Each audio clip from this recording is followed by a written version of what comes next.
This is NHTV2, North Haven Government Television, a service of North Haven Community Television. The following program is brought to you through the support of the Town of North Haven.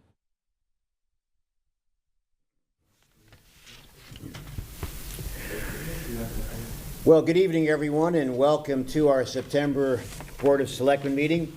I'm Mike Frieda, North Haven's first Selectman, joined as always by our second Selectman, Mr. William Piper, and our third Selectwoman, Ms. Sally Boemi. I'd like to ask everyone to stand for the Pledge of Allegiance. I pledge allegiance to the flag of the United States of America and to the republic for which it stands, one nation, under God, indivisible, with liberty and justice for all. Thank you.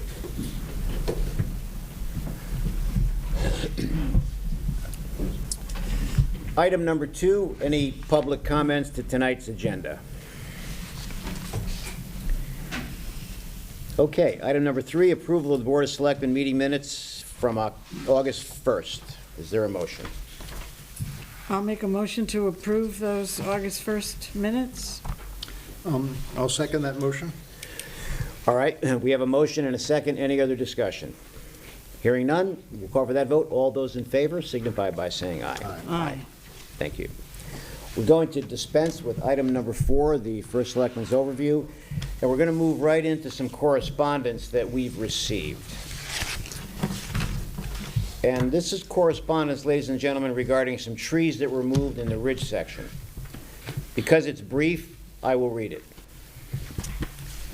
Dear Mr. Frieda, dear Mr. Piper, Ms. Boemi, Mr. Reynolds is Frank Reynolds, President of the UI, and Mr. Iaccarino. We have noticed recently that apparently healthy trees in the Whitney Ridge neighborhood, Wayland Street, Westerly Road, Lynn Terrace, and Maury Street, have been cut down without notice, leaving ugly stumps and changing the character of our neighborhood for the worst. In at least one instance, a tree has been destroyed for frivolous reasons that is messy. In other words, messy's in quotes as the reason for the trees being taken down. This is a poor use of taxpayers' dollars. In the not-so-distant past, there has been a 2 weeks written notice on trees the town or the UI intended to remove.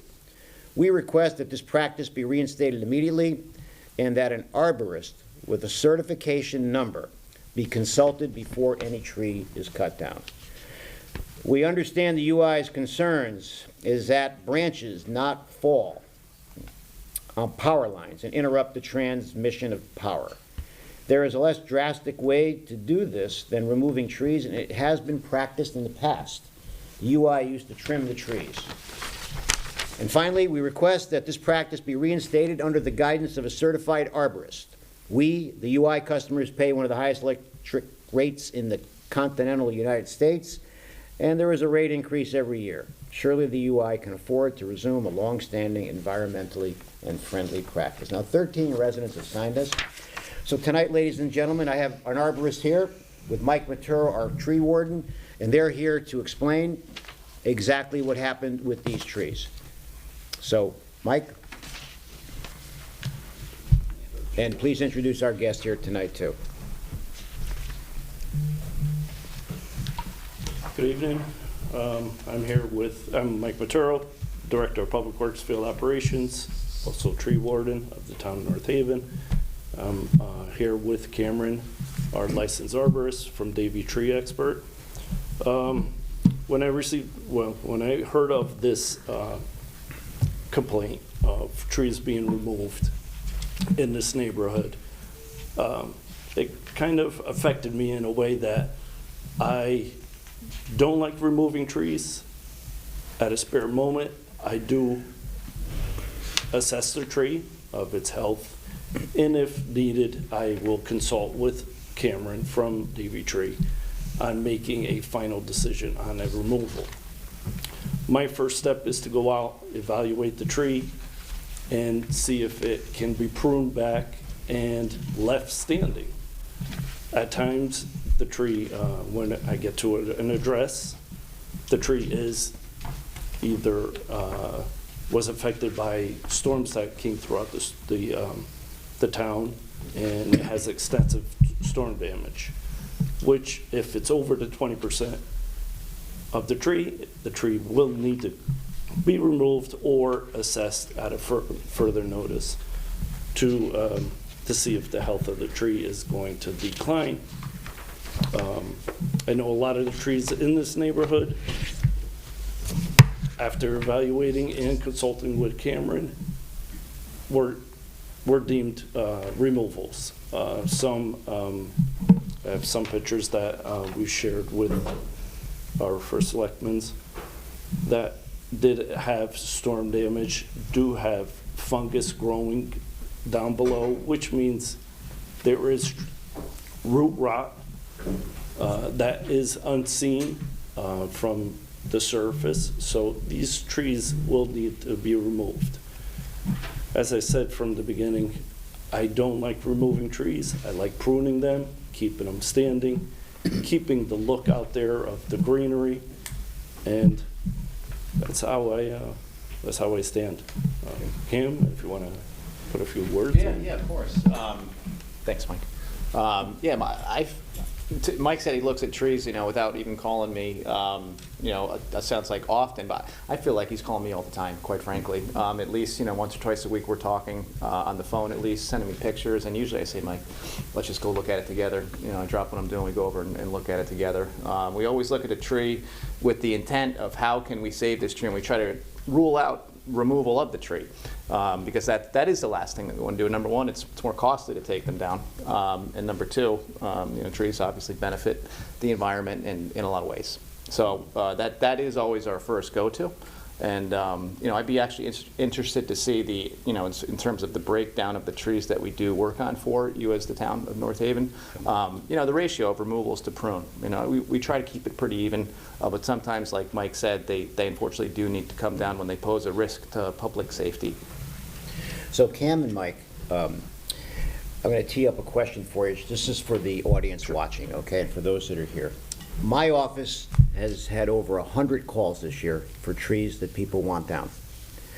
And it seems like the calls to remove trees have increased, the calls to this office. But there is a process.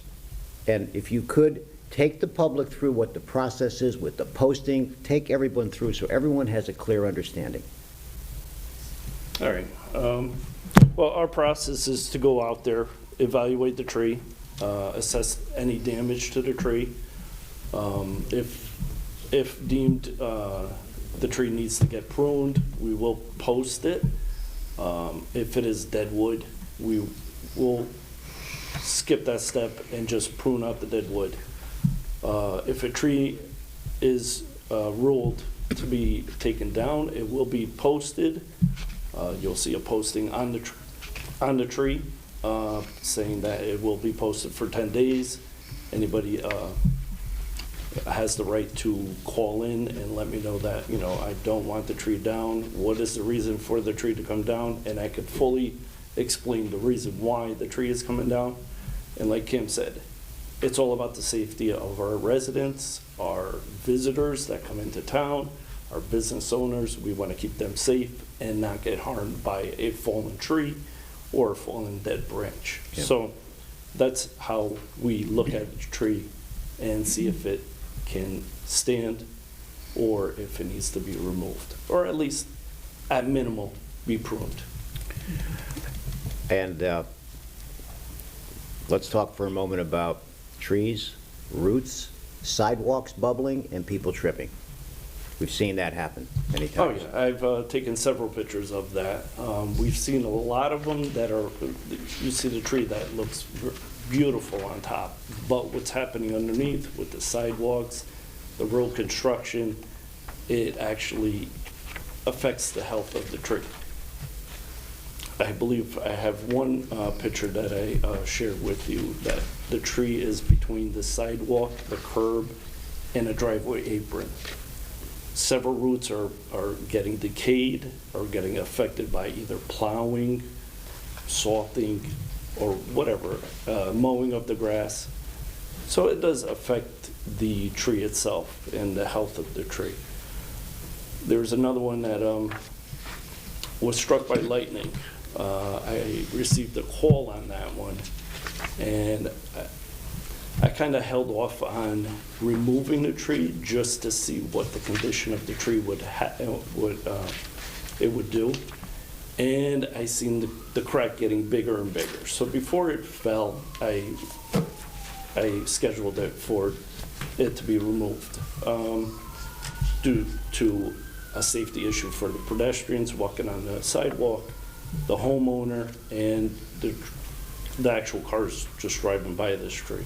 Right. I've seen plenty of trees fall, and they're the healthiest looking tree, and then when you get in it, it's completely decayed.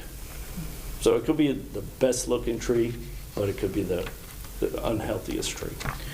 And finally, folks, I wanted to have you hear, both Cam and Mike, because there is a process. It's not just indiscriminately done.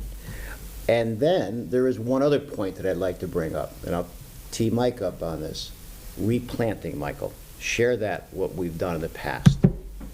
But what we've been doing lately is we've been replanting at points, not at the exact location of the removal, but in a town park, our center green here. Well, plenty of town parks. Right. We planted some at Memorial Field. We planted at Monowese Field. I believe we did some at the rec field here in Center Block. So we do like to plant, as well as the garden club donating trees, and we're planting on large grassy islands and on the roads. So that we do replant, maybe not as many trees as we cut down. We try to keep the number of trees that we remove to the number of trees that we plant at different locations. So we try to make it even, but at times it doesn't happen because of all the storms that have been going through town and damaging trees. Many times we'll call the UI, Mike. Why don't we talk about that for a moment? The UI has a protocol that's regulated about this area within the wires that they could hollow out or carve out. Go right ahead. Yeah, so with UI, they have a program that they're going through town, and they're either pruning or removing trees. They tend to go towards the pruning before they go with the removal. They're doing an 8 foot, I believe it's 8 feet from ground to sky.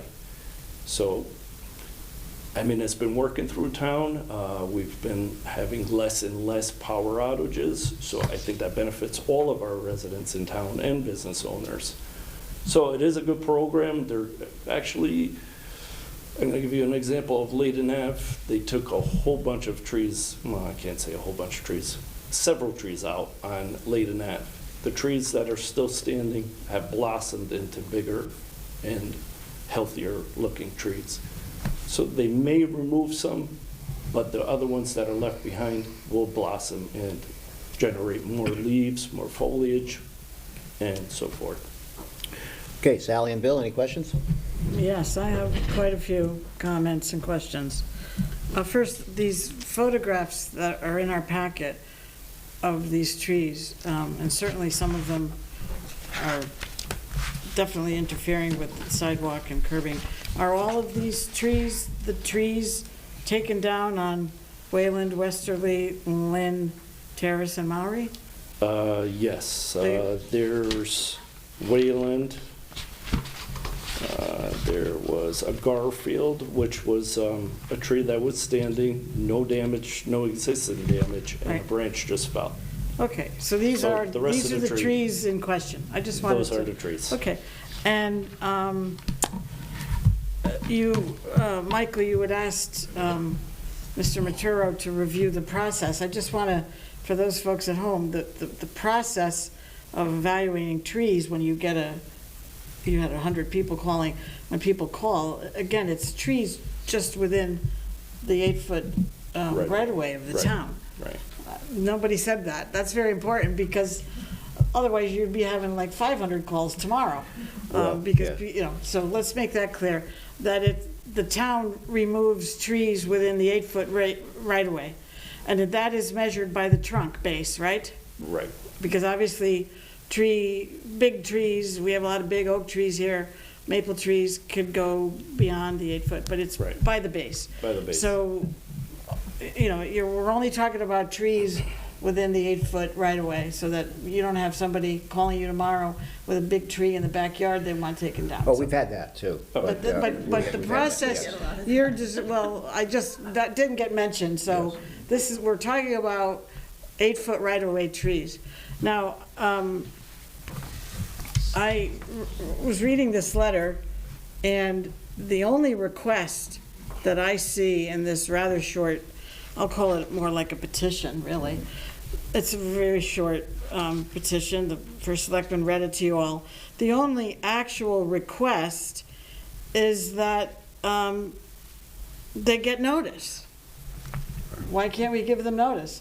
That we're removing major trees from their property, yes, within the right-of-way that have been determined by you and in consultation with a professional arborist, and thank you for coming here tonight.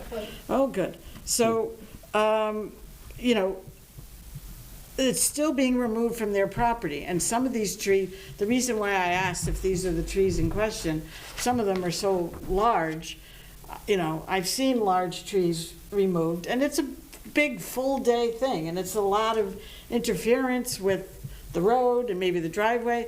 Folks might have an event planned or something. They should have notice, and that's all they're asking for.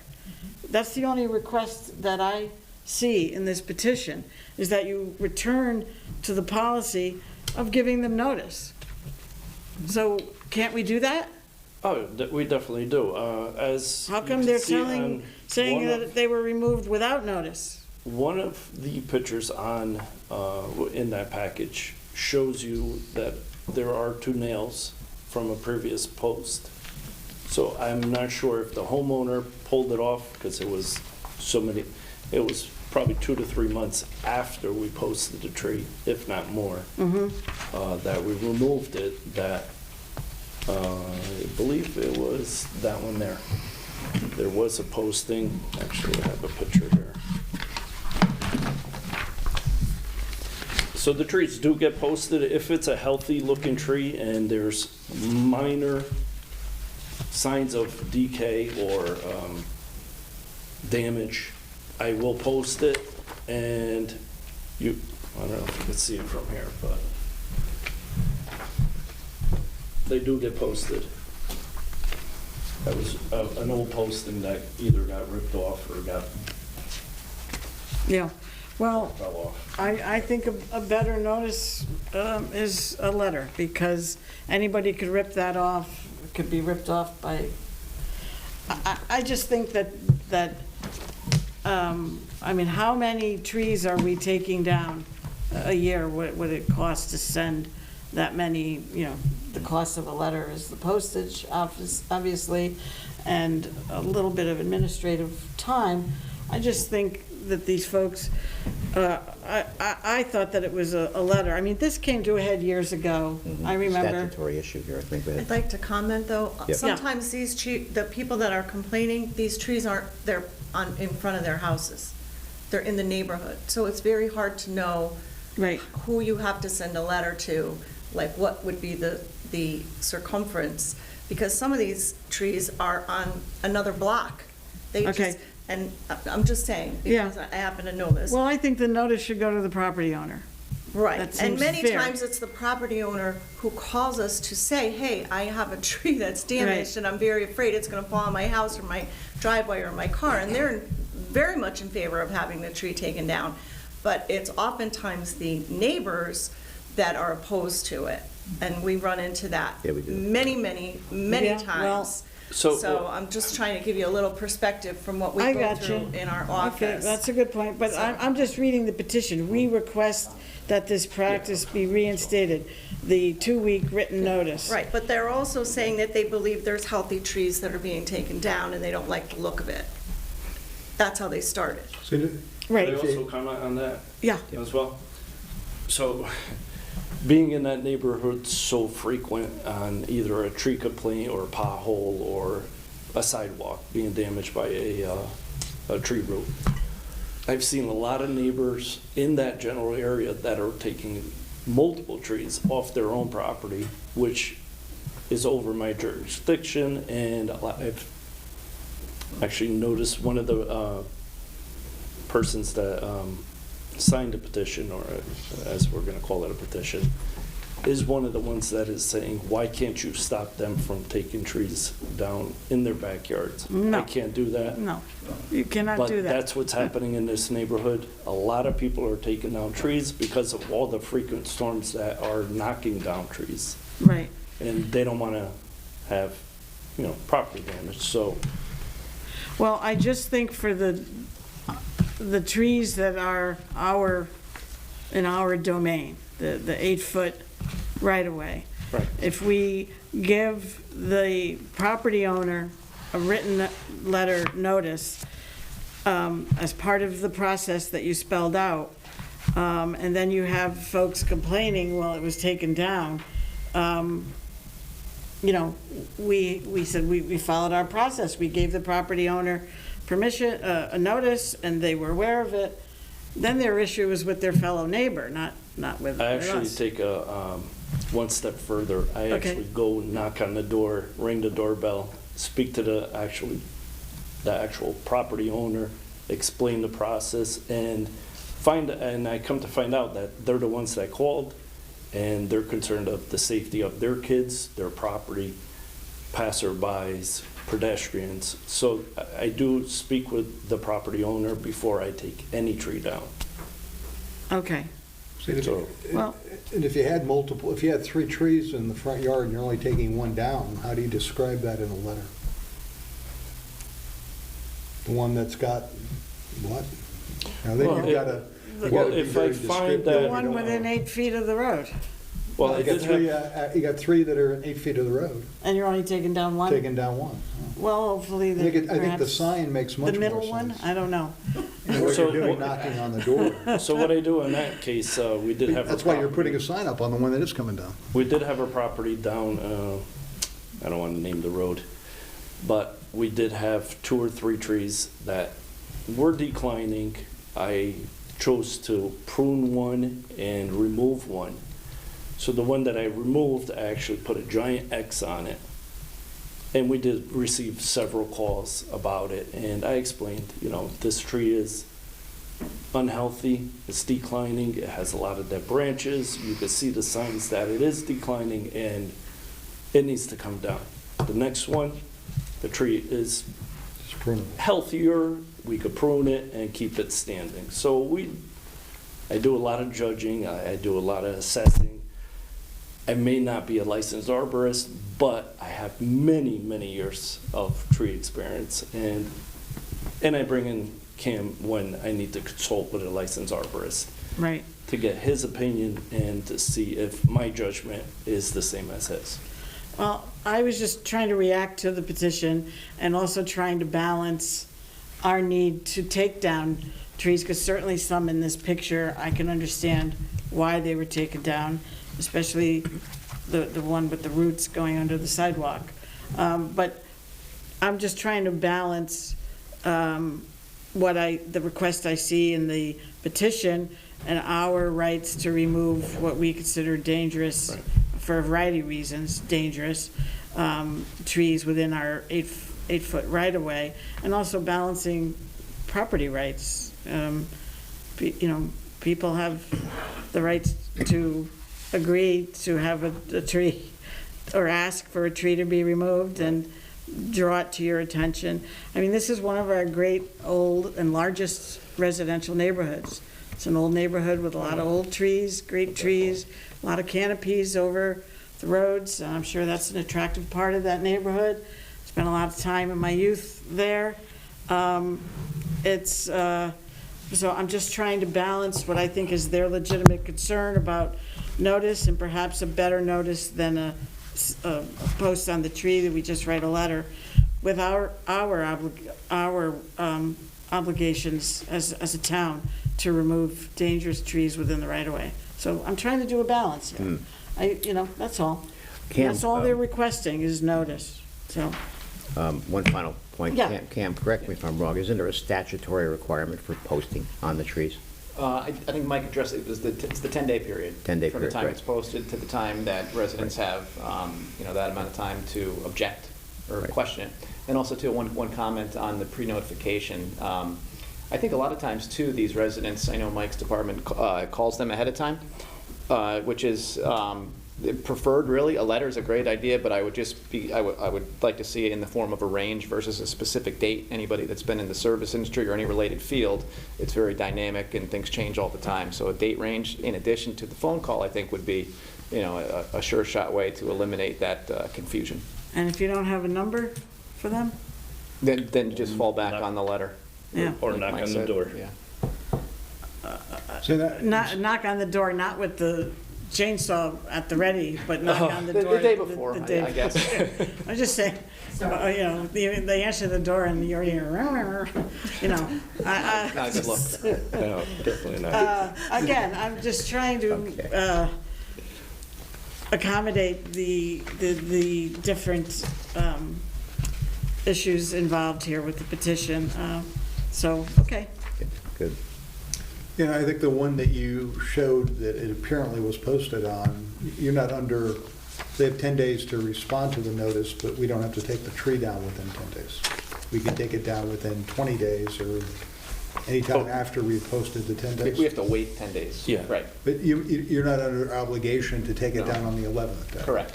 So that could be why the sign was missing from that tree. Right. Because somebody said, gee, maybe they're not going to take it down, and I'll take the thing off it. Yeah. So, I mean, I think pretty promptly after you post the sign, you try to take it down. We try. I mean, it all depends on the weather. That's The another weather does consideration. affect our business a lot. Well, I'm going to call it our business, but our work scope, from tree removal to any repairs out in the field. So the weather does affect our schedule drastically at times. Right. One more question. What is the stump removal policy when the tree that the town removes is in, of course, the 8-foot right-of-way? What happens with the stump? We do try to get to the stumps as soon as we can, but that is, I don't want to say it the wrong way, but that will take a little longer than actually having the tree removed. Unless it is a hazard and it's curbside and it's on a main road, we'll try to remove the tree and as well as take and stump grind the stump. We have a list, Sally, of the stumps that need to be ground up, but the delay sometimes in getting to that is, Okay. so we just listed that. Well, my concern was stumps very close to the road, because those can be as dangerous, if not more dangerous, than a tree. So on those, what we try to do is we try to do a flush cut, which is Yeah. ground level cut, and it is safer to leave for a longer period of time, which we try not to, but it does occur that some stumps are left behind several months. We don't like doing that, but it does happen. Right. Yeah, this was a hot issue a few years ago when we had a bunch of, like, hurricanes in a row. Remember, it was like, we were like in Hurricane Alley, and it sort of quieted down. But I want to thank the folks for sending in this petition. There's nothing more American. I think it's in the First Amendment, the right to petition your government with grievances. So I appreciate their involvement as a group. And hopefully we could just tidy up the notice practice, and that's really what they want. So I thank them for sending in the letter. Very good.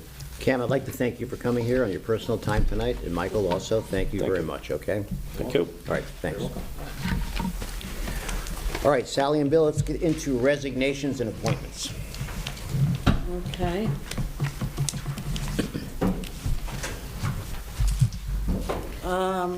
I'll start with item 6. I will make a motion to accept the resignation of Robin Wilson, formerly of 45 Summer Lane, from the Board of Police Commissioners, term to expire November 30th, 2027. We talked about this last month. Right. Is there a second? I'll second. Just for those that didn't watch last month, Robin has moved out of state, and we thank you, Robin, for your service. All those in favor? Aye. Aye. And I'll motion also for the resignation of Robin Wilson, formerly of 45 Summer Lane, from the Community Services Commission, his term to expire December 31st, 2025. Second? All right, we have a motion and a second. Any other discussion? Hearing none, all those in favor? Aye. Thank you. I'll make a motion for the appointment of Paul J. Wyman, 24 Kimberly Circle, to the Board of Police Commissioners to fill the unexpired term of Robin Wilson, term to expire November 30th, 2027. I'll second Paul's appointment. All right, Paul, thank you for your willingness to serve on this. All those in favor? Aye. You didn't ask for discussion. I'm sorry. I just had a quick question. You know, we've had many situations where we've had folks in an elected position and in an appointed position, like Robin Wilson right here, elected to the Police Commission, appointed to Community Services. I believe the Board of Ed chair, an elected position, is also the chair of Community Services, an appointed position. Right. Mr. Wyman is currently the vice chair of the Planning and Zoning Commission, Yes. another elected position. Right. So this would be his second elected position? Yes. I'm not, is he going to keep his planning and zoning? Well, at the very least, he will fulfill his term. Okay. P&Z, and then there'll be a decision made or a discussion as to whether or not he stays with one. So So, I reviewed the charter, I didn't see any provision saying you could not hold two municipal right. elected positions, but, you know, I just wanted to make sure that you feel comfortable Yeah, I do. with one person having two elected positions, police commissioner and planning and zoning commissioner. Okay, I just wanted to ask that and bring that to your attention, that I did look into it a bit. Thank you. All right, so we have a motion, a second. We had discussion. Any other discussion? Hearing none, we'll call for that vote. All those in favor? Aye. Okay, thank you. Next. Next item, motion for the reappointment of Susan Dannenhofer, 1277 Mount Carmel Avenue, to the Conservation Commission for a 4-year term to expire August 31st, 2028. Second? All right, motion, second. Any other discussion? Susan, thank you for your willingness to continue. All those in favor? Aye. Thank you. I'll make a motion for the appointment of Marcellus A. Edwards III, 33 Orient Lane, to the Housing Authority to fill the unexpired term of Marvin Wilson, term to expire December 31st, 2027. Is there a second? I'll second his appointment. All right, we have a motion and a second. Any other discussion? Hearing none. All those in favor? Aye. Next.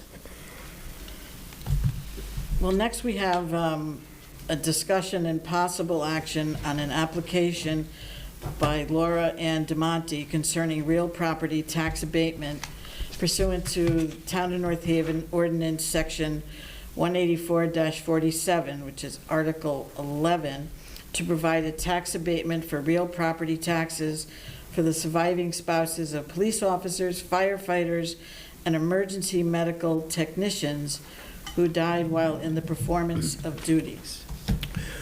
So tonight, ladies and gentlemen, we have Fortuna and Gary from our assessor's office who are going to present to us or give us an update. Our role is to vote on this. I support it, and I always have, but we thought it'd be important for Gary and Fortuna to speak.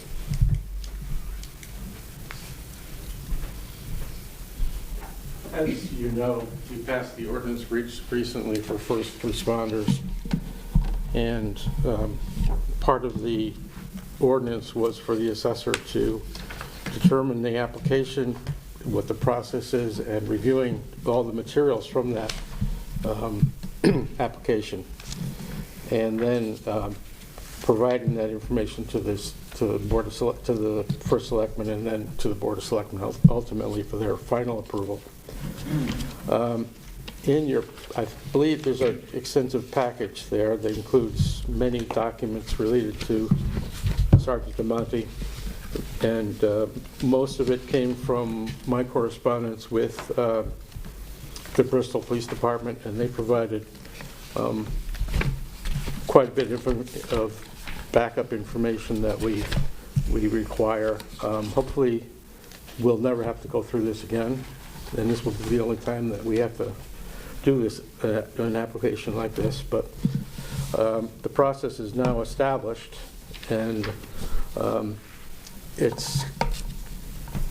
if there was any, there's not, because this is such a public event, there really isn't any doubt that it was a death on duty. But the documents that are provided there do verify that. Also, the one issue that I had to do a little work on is that the property is in a trust. The owner put the property in a trust, and I don't know if you have the written correspondence from our town attorney, but he ruled that even though the trust is in the children's names, she still controls the trust. Therefore, she's eligible to receive the abatement. If there are any questions? I have none.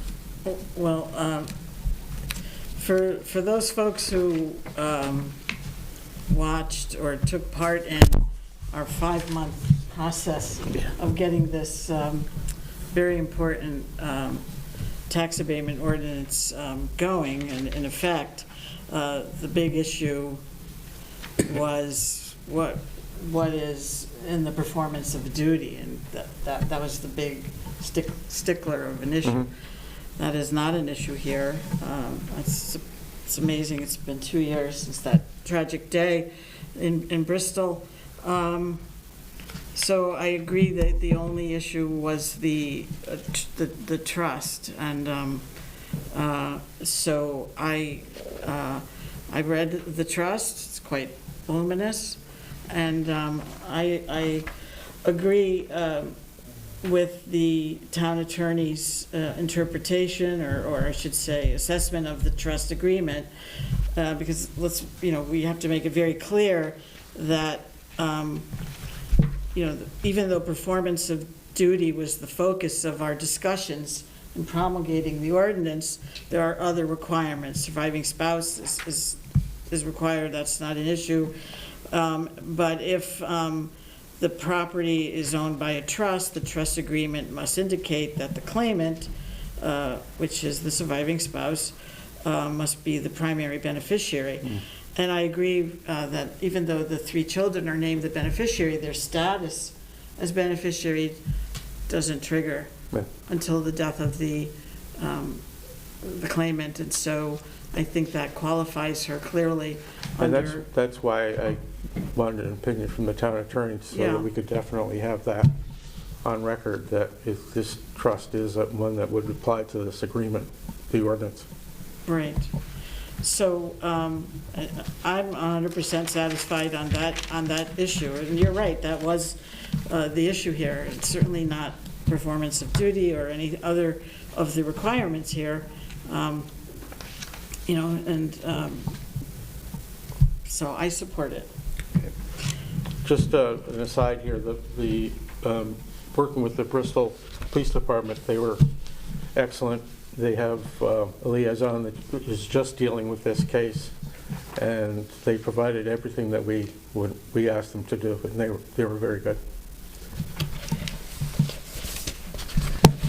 Okay.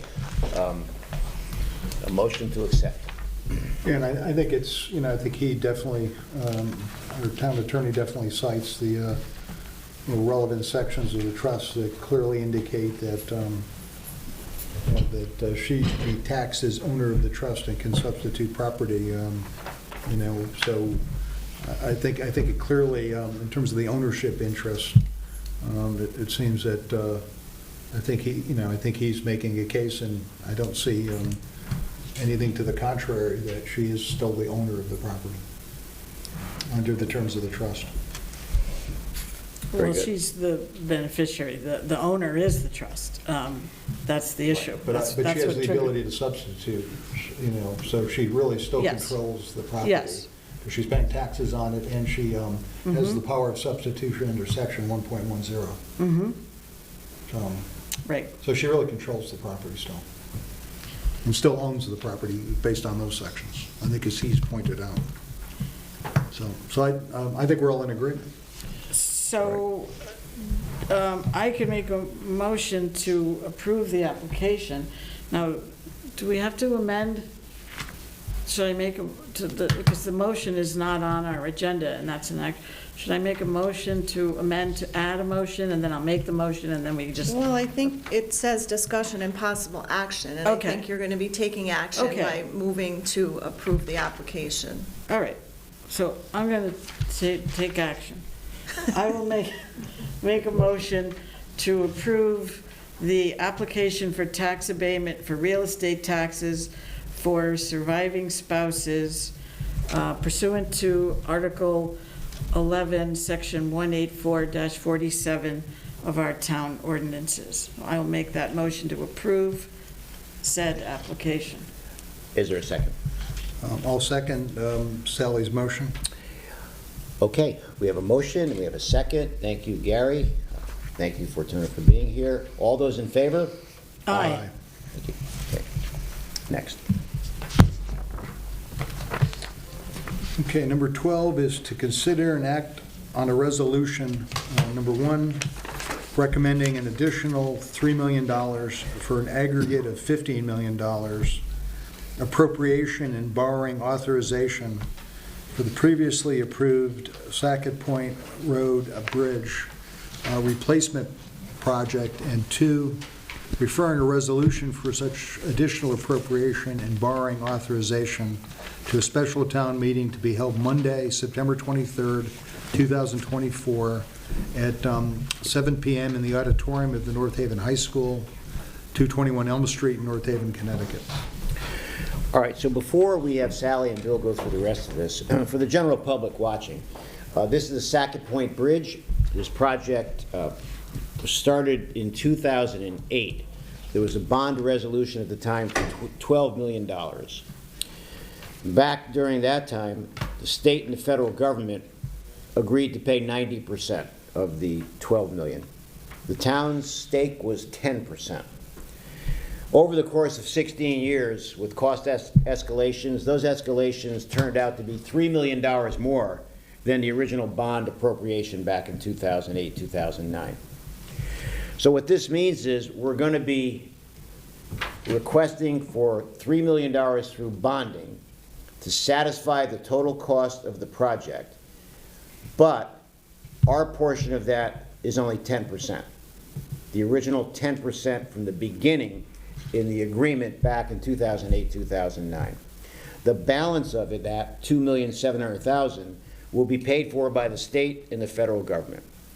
So it's kind of, if you think about it this way, over 16 years, a lot of times the costs double on some of these projects. So this cost went up 25% over 16 years. To summarize again, $3 million, 2.7 will be reimbursed, 10%, $300,000 is ours, and it's a draw against the 3 to satisfy the outstanding invoices that weren't covered by the original $12 million. And that's the story, ladies and gentlemen. Right, the Board of Finance approved this recommendation at their last meeting. All bonding gets, recommended Yeah. by them and us.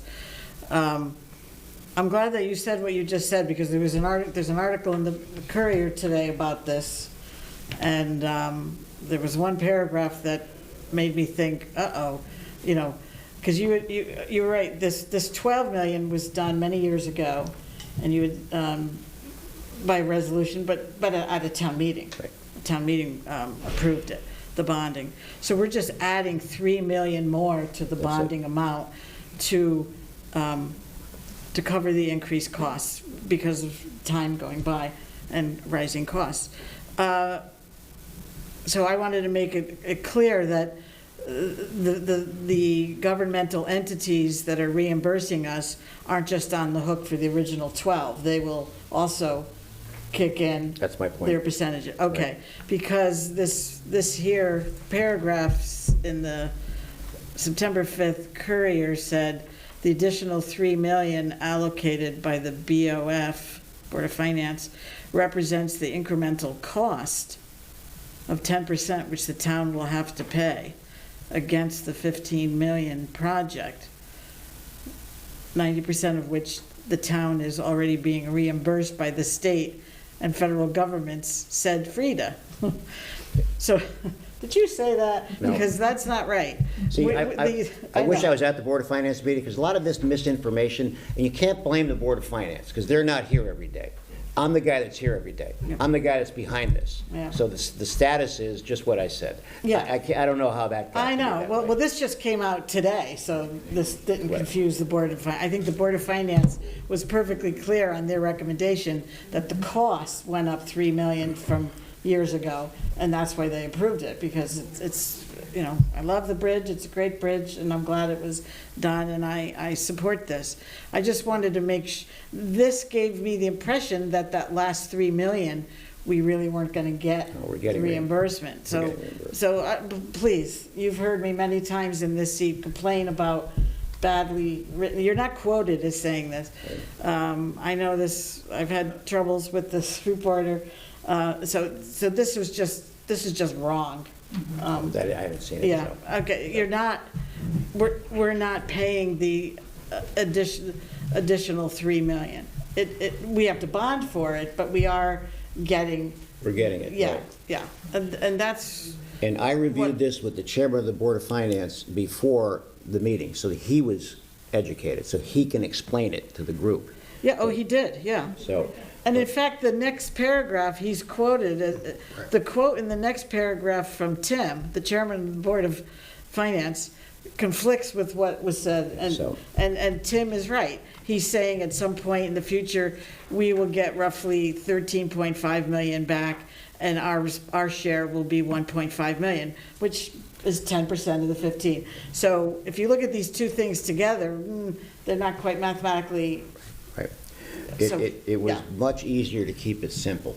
yeah, The 12 million's already done. right. 3 million, 10% of 3 million. If I was here that night, that's how I would have described it. So, Yeah, because the general that's- public doesn't understand it, you see. Yeah, so- that's how it was explained at the Board of Finance meeting, that it was just additional bonding, and that we would still just be responsible after the government, federal and state, I believe, there's a combination, or, Yes, yeah, yes. of the 90%, we'd be on the hook for 10 million, but that's not quite what this says. It says the additional 3 million is to cover our incremental costs of our 10%. I mean, so it made it sound like we, you know, that agreement 16 years ago of 90% was only gonna be the 12 million. That's what I was worried about. Yeah, that's incorrect. Yeah, so- okay. all right. Well, this is not the first or 100th time that an article has been misleading to me, and I kind of know what's going on, but also to the folks, you know, reading it who aren't quite as familiar. So thank you for clarifying that, and so we can move on. I You can- know, and if yeah. anybody who's not listening tonight is uncertain based on that article, we do have the town meeting coming up where it could be further, Yeah, we're going to the town meeting on you know, this. so it'll, you know, all we're doing tonight is moving it to the town meeting, and that'll give anybody else a chance that, you know, is still confused either by, you know, I thought overall the article, you know, I think we understood it, Sally, because we were at Yes. the Board of Finance meeting. Yes, But I can see your point. I think it also talked about how, if I understood it correctly, that it sounds like we're just about done. We are. Yeah. Yes. You know, Yeah. which I thought was, you know, good for everybody in terms of how important that bridge is, so, and that road is, so. But, yeah, so Please. there's, if anybody still is confused, there's an opportunity at the town meeting on September 23rd. Of which I'll be presenting this at that meeting, so. So there'll be Yeah. no confusion. No one's happier than me. I'm on Second Point every Yeah. day. Yeah. So, I will do 13, if that's okay? Yeah, fine, yeah, good. I will make a motion as follows. Resolved that the Board of Selectmen recommends that the town of North Haven appropriate an additional $3 million for an aggregate of $15 million for costs related to the previously approved Second Point Road Bridge Replacement Project, and authorize the issue of an additional $3 million for an aggregate of $15 million, bonds or notes and temporary notes to finance the appropriation. The amount of bonds or notes authorized to be reduced by the amount of grants received for the project and not separately appropriated to pay additional costs of the project. I'll make that motion. Further resolved, please. Oh, sorry. Further resolved. Thank you, Valerie. Further resolved that the Board of Selectmen refers the resolution for such additional appropriation and borrowing authorization to the special town meeting to be held Monday, September 23rd, 2024 at 7 p.m. in the auditorium of the North Haven High School, 221 Elm Street in North Haven, Connecticut. Okay. I will second that motion. All right, we have a motion and a second. Any other discussion? All right, hearing none, we'll call for that vote. All those in favor? Aye. Aye. Thank you. Next. And I think the other thing we talked about was, I think we had to, even though we won't bond for the $3 million, we have to approve it, and then we'll get the grant. So I think it's more the approval of the $3 million that's necessary to get the grant. I think if I remember the discussion at the Board of Finance meeting.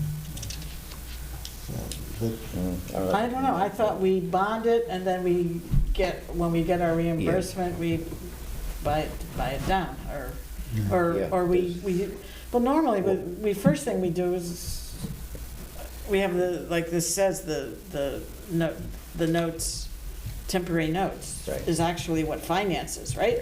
Well, I think what Bill may be referring to is, if you want to look at the state and federal subsidization as a so-called grant, it's more of a reimbursement is what it is. Right, so when you're reimbursed, you gotta pay it first. Right. That's, so, I think it's almost simultaneous, where we really don't incur any expense for the other 90%. Yep, so, well, yeah, so, federal government, yeah, look, okay. you Yeah, want- they're always on time.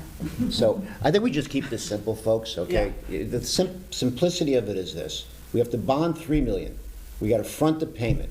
We'll get reimbursed for 2.7, and our expenses are 300,000, which is in correspondence, with the original 90%, 10% split in 2018. Perfect, that's absolutely Right. right. Okay, very good. Next. Now we have to vote. Did we vote? Yeah, we did. We did, yeah. Oh, good. Item number 14 on the agenda is to consider and vote upon whether to refer to the annual town meeting for its approval amendments to the taxation ordinance at Chapter 184 of the ordinances of the town of North Haven to add Article 12, retention of excess payments, Section 184-48, authority of tax collector to retain certain excess payments, authorizing the tax collector to retain payments in excess of the amount due, provided that the amount of the excess payment is less than $5. Yes. Okay, you made that motion. Okay. To consider, I didn't do the resolved. Right. Oh, okay. I just To do consider. consider. All right, I have a question. Later on in the agenda, it says at the end of 17C that the proposed amendment would be on file at the office of the town clerk. I went there today, and it wasn't there. You didn't vote on it yet. No, so But it says, okay, but, So the business hasn't taken place. I can't post it until you guys vote on it, vote on it. right. okay, And then but, I'll put the amendment on file. oh, but it's, I mean, I was provided with, and folks were provided with proposed Yeah. so- ordinances for the tax abatement.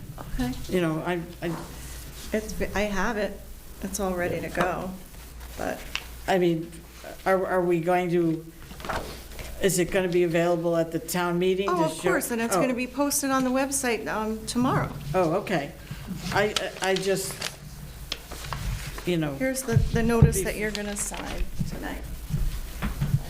This is the backup to the notice, which has all the resolutions, and it has on the second page the amendment, which is exactly just this one sentence.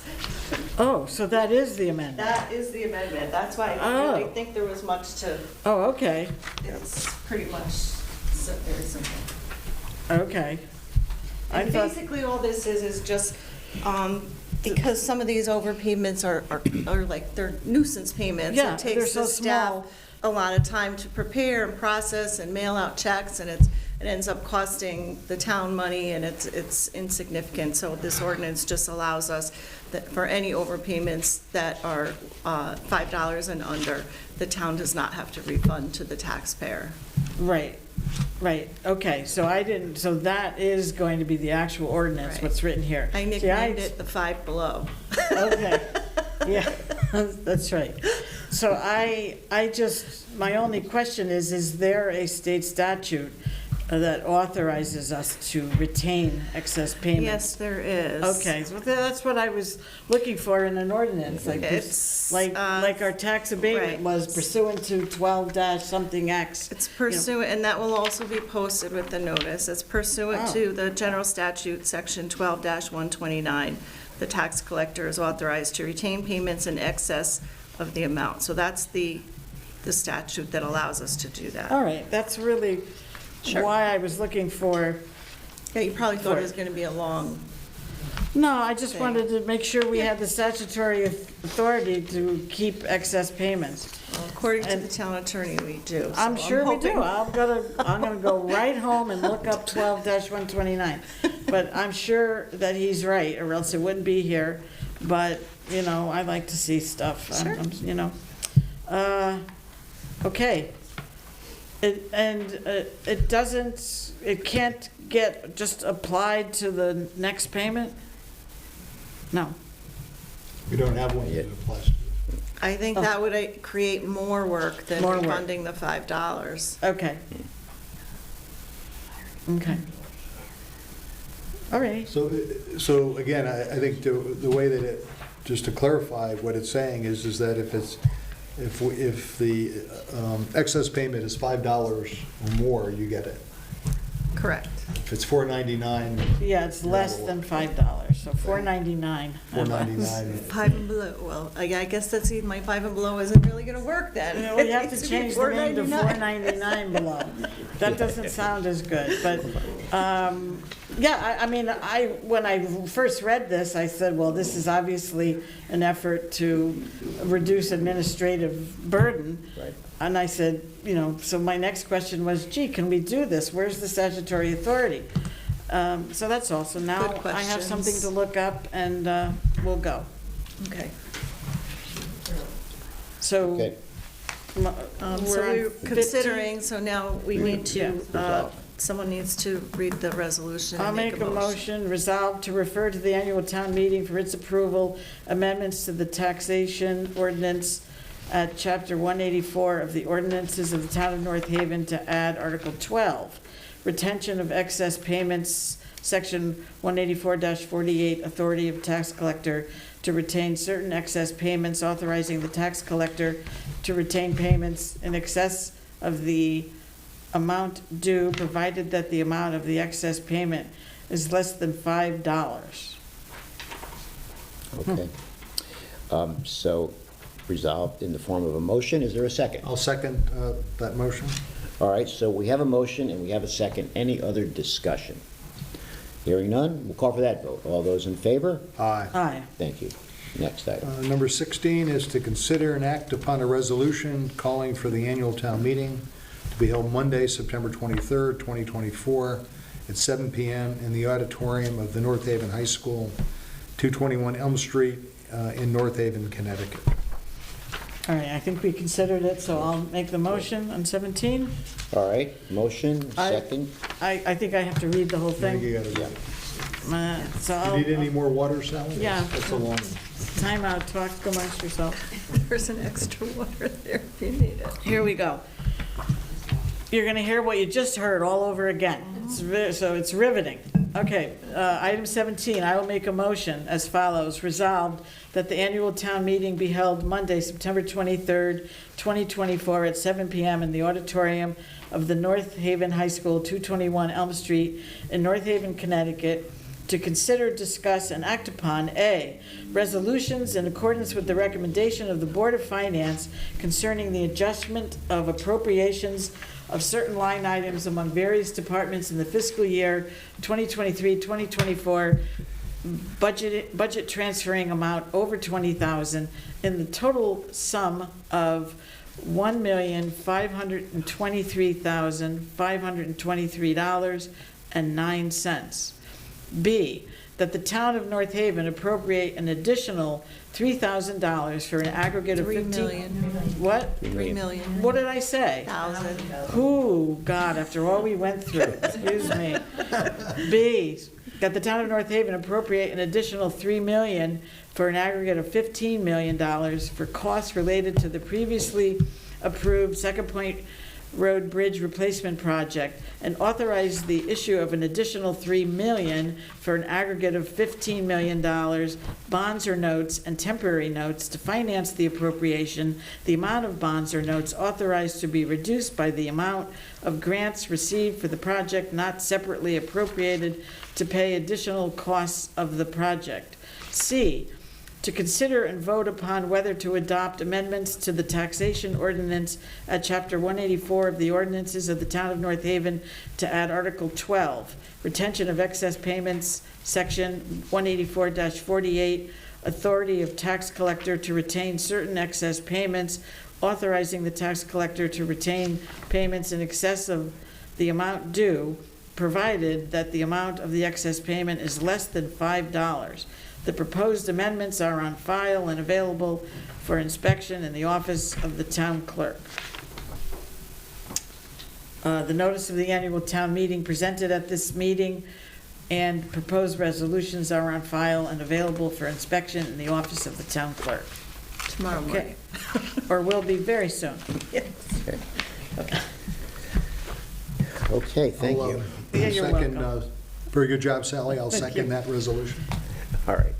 So we have a motion and a second. Any other discussion? Hearing none. All those in favor? Aye. Aye. Thank you. Next item on the agenda is, as often is the case, or always is the case, property tax refunds. And I'll note that none of them are less than $5. So I'll make a motion to approve those property tax refunds. Second? All right, motion and a second. Any other discussion? Hearing none. All those in favor? Aye. Thank you, Bill and Sally. Item 19, the next regular meeting of the Board of Selectmen is Thursday, October 3rd at 6:30 here in the upstairs conference room at Town Hall. Item number 20, public comment. Mary White.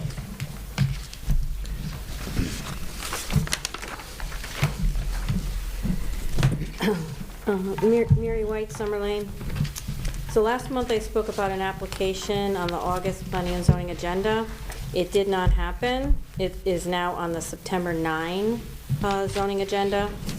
So same format as last time. I would like to share information, ask a question, and then make a request. But first, I have clarification information. Per the State of Connecticut website, under definitions, cannabis dispensary facility, quote, means a place of business where cannabis may be dispensed, sold, or distributed in accordance with Chapter 420F and any regulations adopted thereunder to qualifying patients and caregivers, and to which the department has issued a dispensary facility license under Chapter 420F and any regulations adopted thereunder, close quote. This means medical cannabis. A medical cannabis dispensary is not being proposed for 104 Washington Avenue, even though it has the word dispensary in the title, Fine Federal Dispensary. Per their filed provisional license type with the state of Connecticut, it is, quote, adult use cannabis retailer, close quote. This means adult use recreational cannabis retailer. Per their narrative, quote, the proposed North Haven location will be solely an adult use retailer, end quote. Also, any specifics about the adult use cannabis retailer proposed for 104 Washington Avenue came from the file. Hopefully that clears up any confusion. Now information. On the September 9th Planning and Zoning Commission agenda, under public hearings, is a special permit application for an adult use recreational cannabis retailer at 104 Washington Avenue. It is called Fine Federal Dispensary. For a cannabis establishment to operate, it must have zoning approval from local authorities. In North Haven, that is the Planning and Zoning Commission. They are coming in under Retail Commercial Business, CB20, but via public hearing special permit, since they are not just like any other retail business. After all, they want to sell recreational cannabis, a drug that is legal in Connecticut but illegal federally.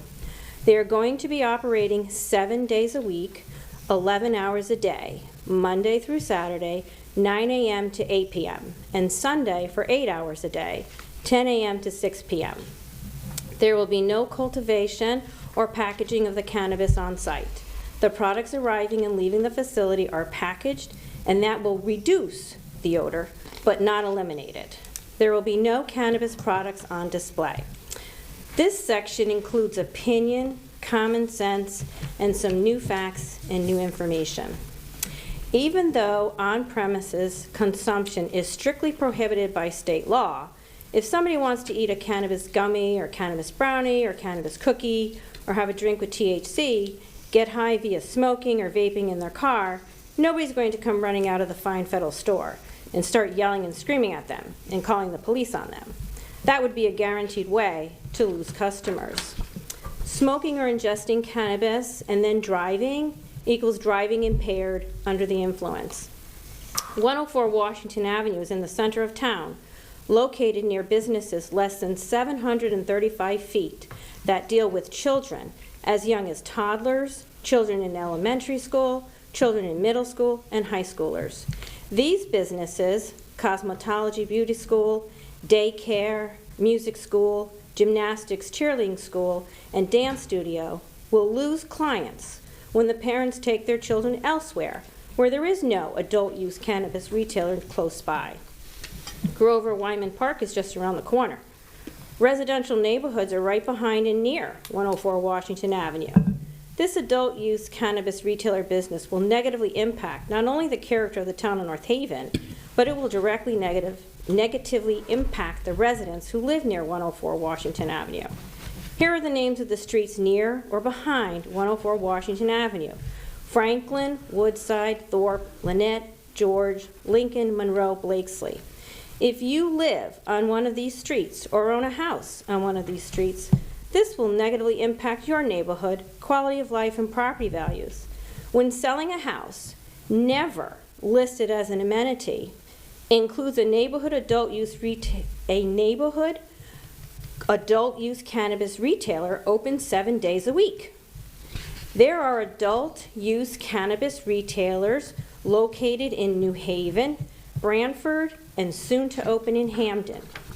On June 22, 2021, the state of Connecticut signed into law RRACA, Public Act 21-1, Responsible and Equity Regulation of Adult Use Cannabis Act. This means recreational cannabis was legalized in Connecticut. After this, the Department of Consumer Protection allowed delivery licenses to be available in Connecticut for recreational cannabis. The delivery was able to begin due to the delivery infrastructure for medical cannabis, which was already in place. People can simply order their recreational cannabis or medical cannabis products, and they are delivered to the customers' homes, to their front doors. And that has been the case for a number of years. Now, the question. Are adult-use recreational cannabis retail stores the economic retail development direction of the town of North Haven? Now the request. Please attend the September 9 Planning and Zoning Commission meeting, 7 o'clock, Library Community Room. Ask the Commission to vote no on the special permit application for adult-use recreational cannabis retailer at 104 Washington Avenue, called Fine Federal Dispensary. The Planning and Zoning Commission wants to hear from residents. They want to hear from business owners who will lose customers if this adult-use recreational cannabis retailer opens. They want to hear from customers, clients who will take their business elsewhere if the adult-use recreational cannabis retailer opens. You don't have to give a speech. You can just get up there, give your name and address, and tell the Commission you are against this and to vote no. In the event you cannot attend, please email a letter of opposition to the Planning and Zoning Commission, care of Alan Frederickson, Land Use Administrator. His email is Frederickson, spelled FREDERICKSEN, allen@town.north-haven.ct.us. Ask Alan to distribute your letter to the Planning and Zoning Commission, and if you like, you may request your letter be read during the meeting. In closing, please help protect the character of the town of North Haven, protect neighborhoods, and protect the public's health and safety by attending the September 9 Planning and Zoning meeting at 7 o'clock at the Library Community Room and speaking out in opposition of the adult-use cannabis retailer, and then speak in favor of the proposed amendment to prohibit cannabis establishments in North Haven. One final comment. As always, call the Land Use Office at 203-239-5321 on Monday, September 9, before 4:30, and ask and verify Fine Federal adult use recreational cannabis retailer is still on the agenda. Thank you. Thank you. Mrs. Barrett.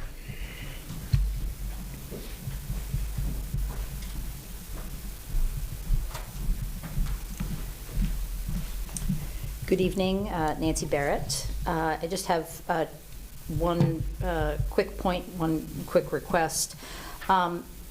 Given the discussion this evening about the real property tax abatement for the surviving spouses of police, fire, and EMTs who die in the performance of duties, I just wondered if that ordinance in its final form can actually be posted on the town website. The ordinance is listed on the town website already under ordinances. Really? Yes. Because I looked and... You have to look under new. Oh. There's a tab. I'm sorry. There's a tab. Okay, because I It went says to new. tax ordinances and went, and it Yeah, ended on with... the left-hand side, there's a tab that says new. I see. And if you click on that, it'll bring up that ordinance. I see, because if you look under just taxes, it ends with 46. Correct. And this Yeah. is number 47. That's So, correct. okay, thank you It's for under new. clarifying, okay. So that'll that's happen fine. even with this other ordinance, that I guess anything new goes under new until it can be, Until it's no longer new? I guess. I don't know what the time frame is. Okay. I'm just told it goes under new. Got it, okay, terrific. And again, regarding the Sackett Point Bridge project, is it deemed complete now? Pretty much, yes. Because I drive over it, and I was like, this looks done to me, Yes. so, excellent, okay. And just to clarify, once it is approved at the town meeting, ultimately, you will issue, seek to issue bonds for $15 million, is that right? No. Or you've already done 12? Already done that, yes. I see, It's because 3 I million. think in the discussion during the Board of Finance meeting, I was led to believe that there hasn't been any bonding to date, and I don't know how you would pay for things for 16 years if you haven't done any bonding. So we have done 12, you're going to do 3 more, 3 more. and then we'll be reimbursed for 90% of that total. 2.7 million, yes. Got it. Okay. And I had also asked a question, again, just because there were some hiccups along the way, not just in terms of delays, but I think at some point there was a big truck that went across and there was a crushing of was it a sewer pipe or something that was underneath it? So my question is, in addition to the notes and the bonds and the costs of those over time, have there been any additional expenses incurred by the town just on an emergency basis? Really, the $3 million represents the incremental expenses. There was a sewer pipe crushed. Yep, that's what I thought. We picked that up, that was about a year ago, year and a half. There was a fish migration issue that had stopped work for like 4 months, and this contributed to the delay, because the state of Connecticut DEP, the fish were migrating underneath the bridge through the Quinnipiac River, and we had to stop the construction of that. So there was a lot of delays on this project. Right. So related to that, since we have bonding at different times, will we be reimbursed just for the 12 million or what we've actually repaid with interest on the longer period? And then obviously the 3 million, there'll be no interest. So forget about the 12 million. The 12 million is done, okay? Right. But there's an expense associated with carrying, repaying that, right? Well, but then there's a reimbursement also. So as the invoices came in, we would pay the invoices over the past several years. Sure. Out of the bond appropriation of 12 million. That's been exhausted. So now it's 3 million. Yeah, I got it. 3 million. So Okay. keep in mind that all this work that was done, there were invoices coming in every month Sure, against you have to pay for the work, of against the course. $12 million. Sure, So sure. we got to forget about the 12 million. That's already been publicized, already been memorialized. This issue is 3 million more than the original cost and bonding of 12 million. Right. I'm just asking, we've been repaying 12 million for 16 years now, or let's say 14 years. whatever, yeah. Say 14 years, 14 years worth of interest, so we won't be reimbursed for that, the interest portion of that $12 million. That's my question. Well, the 12... I understand it's already been done. Yeah, but there's no interest on the 12 million. The interest on the 12 million is in the debt service, in the budget. Sure. But the invoices come in and the payments are made.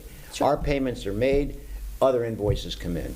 So it's not the fact that we're waiting to be reimbursed for $12 million, for 14 years. There's a fluid nature of it. Invoices, payment. Invoices, payment. We draw down off the 12 million. So the interest, I don't know exactly what it is, we don't calculate that, but it's not something where interest is accruing because months and months and months are going by that we're not getting reimbursed. No, it's just because we've taken out $12 million worth of debt.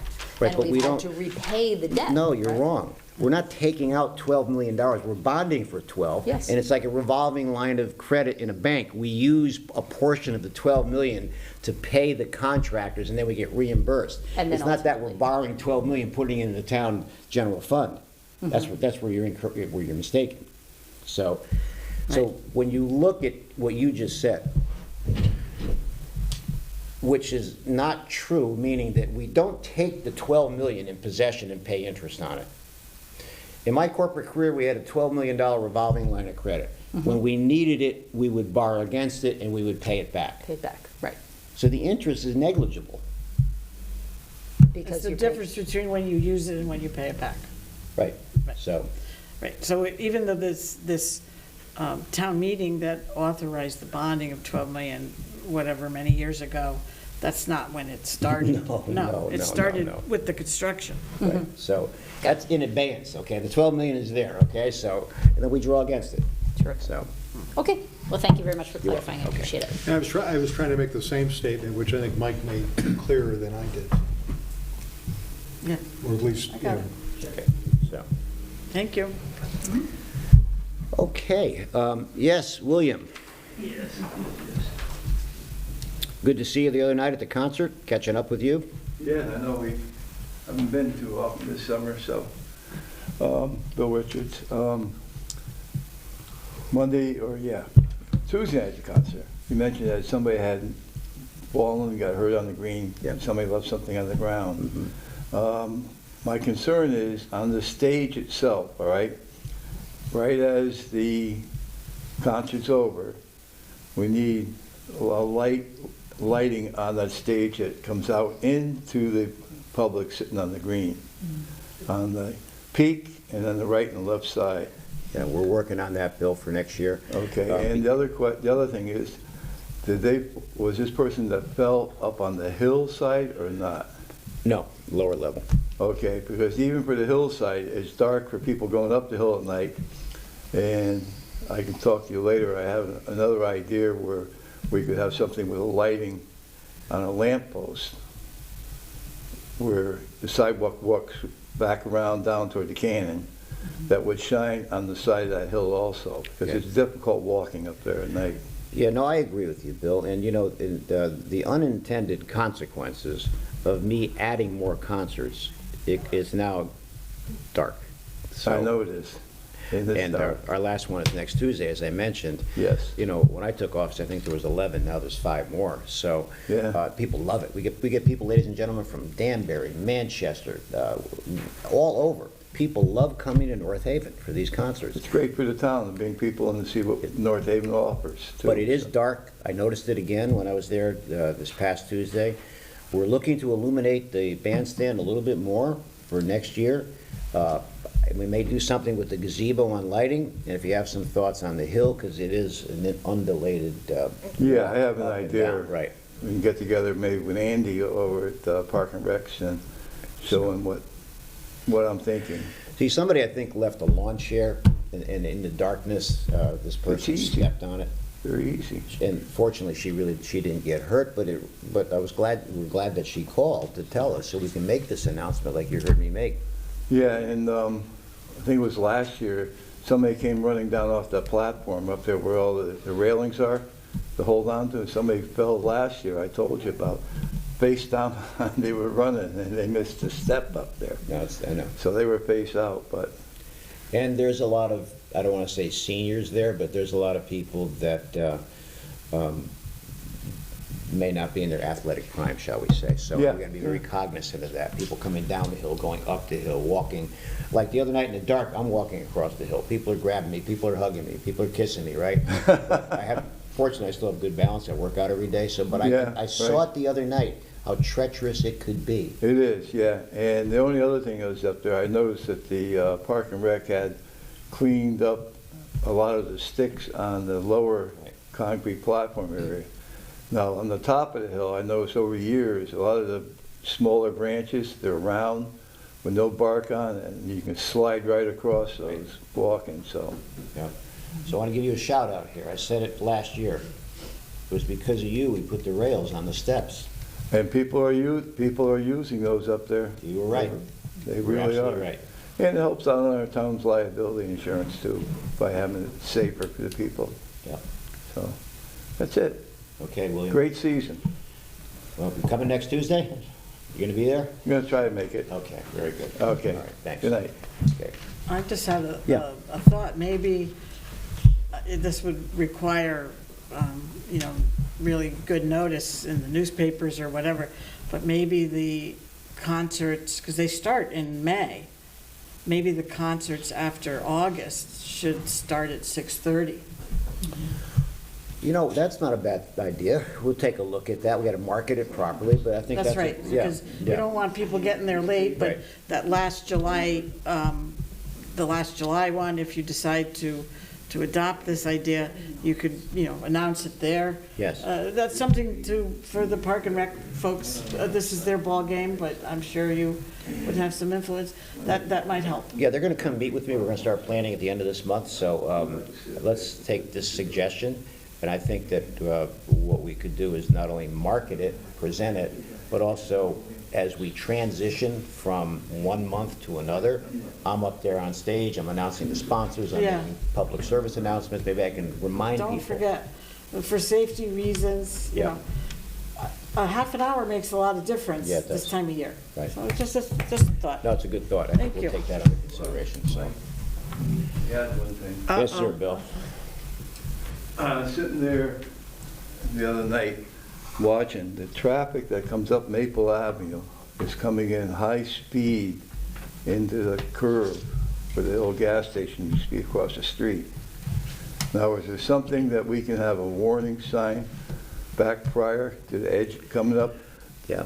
And, concert ahead, slow traffic?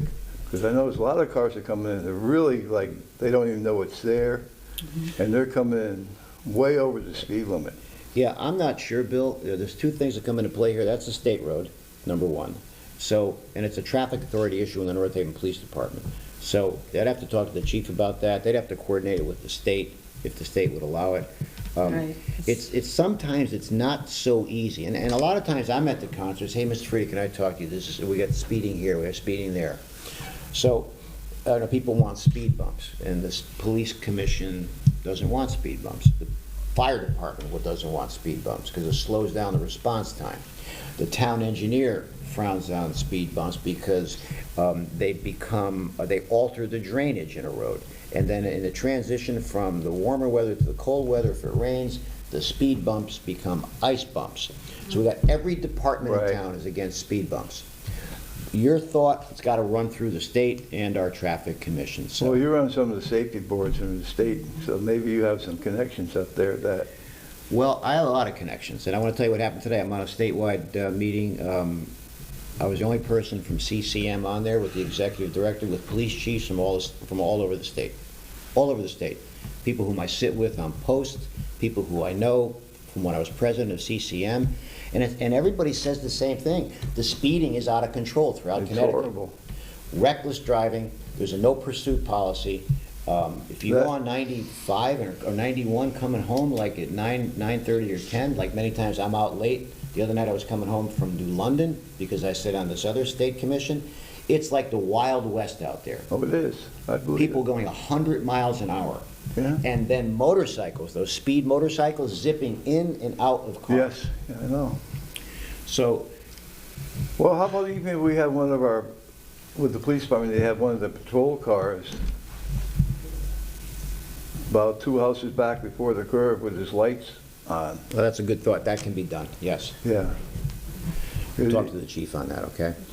But it's a Yeah. problem, though. I At want the to, Yeah, base because of- I- the you base know- of Trumbull Place. yeah, face of Trumbull. Because the thing is, right below Trumbull Place, there's 2 houses down before the little Waterman's Brook, right about that curve starts. Right. And- Yeah. So, because you worry about they have 4 guys directing traffic at the intersection out there at the green the other night. And these guys coming around, there's nobody there. All of a sudden, they really hit their brakes, dead stop. Do you notice that, Bill, more at the concerts? Because you live nearby there, or do you see it every day? But speeding? Yes, around that.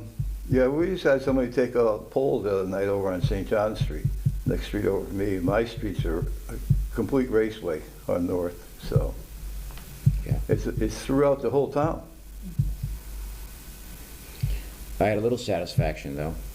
I was getting tailgated and in a 30-mile-an-hour zone. But I was on town business, so that day I took the town car. A lot of times I just use my own car. But that day, for some reason, I took the town car. So I could see the person in the back didn't know who I was, didn't recognize that it was a town car. They were getting very animated because I was going maybe 5 miles over the speed limit. So I simply flipped the strobe lights on, and it became a police car. And all of a sudden, you see this. There was a great distance between my car and That their car, works. so. That worked. So I felt good about that, so. Yeah, yeah. So like I said, maybe if we had one of the cruisers with downways coming up from Yeah. on Maple with the lights on, if the state couldn't do anything. Yeah, and I'll talk to the chief. Maybe one of the 4 gentlemen, one of the 4 police officers, maybe could sit in the car, and maybe we can use 3 to cross the traffic. We'll take a look at that, okay? Okay, all right, All thank right, you. Thanks, Bill, thank you. Okay. And your story, when you said flipped, I got nervous for a second. So I knew I had your attention when I used that word, so. Uh-oh. But that, you should have seen it, folks. There was like, and the facial expression. Yeah. It was like, oh, they were like mortified. I'm trying to think, he had a suggestion about a sign, concert ahead. We have deer they have a picture of a deer, or children, they have at play, there's a little kid or a bicycle. What could we put on a sign to show that it's a concert ahead? A guitar? I don't know. Yeah, maybe a But- guitar. Yeah, good. I think that a police car, just as they have they're parked off to the side, and the police have their lights engaged at Church and Lindsley. Yeah. I think if they did that at the base, that might help us, because you see that flashing, you'll see it quite a ways away, and that, I can't say it slows everybody down, because I guess some people don't care, but it slows most people down when they see those lights going, Yeah. so that might help, but anyway, okay. Motion to adjourn. So moved. All right. I'll second. Oh, wait. Oh, yes. We just came before this meeting from the fair. Oh, go ahead. So everybody go to the fair, please. It's on through the weekend. Those North Haven Fair Association people work year-round to put this on. This is not a town event, it's North Haven Fair Association event, and so I hope you'll go and enjoy it. We were there tonight for a nice opening ceremony. Yes, we And so both please spoke. go. That's it, so. All right, very I good. just wanted to say that. Good So, public service announcement. Yes, Okay, a thank motion you. to adjourn. So you second I will it? second. All those in favor? Aye. Thank you very much. Thank you. Thanks, okay.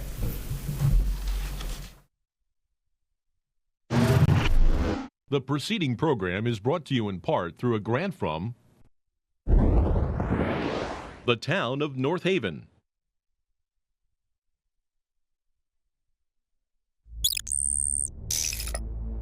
Watch town meetings or other videos on demand at nhtv.com.